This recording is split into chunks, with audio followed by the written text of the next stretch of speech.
સ્વાગત છે। હું છું રેખા માલકાની અને જોઈએ આજના સમાચાર। મોડાસાના લઘુમતી વિસ્તારમાં સફાઈ કામદારોની હડતાલનો ત્રીજો દિવસ, સ્વચ્છતા અભિયાનના ધજાગરા।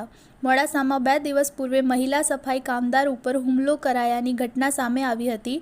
મોડાસાના ડુંગરવાડા માર્ગ ઉપર આવેલી નક્શબંધ સોસાયટીની બાજુમાં સફાઈના મામલે સફાઈ કામદાર મહિલા અને એક વ્યક્તિ સાથે બોલાચાલી તેમજ મારામારીની ઘટના સામે પોલીસ ફરિયાદ નોંધાઈ હતી।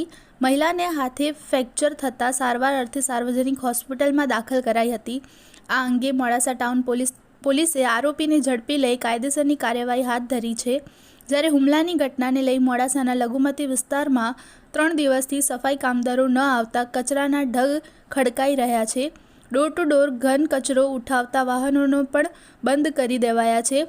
આમાં ઝઘડો એકનો છે, પણ આખા લઘુમતી વિસ્તારને નિશાન બનાવી સજા આપવામાં આવી રહ્યું હોય તેવું લોકોમાં ચર્ચાઈ રહ્યું છે।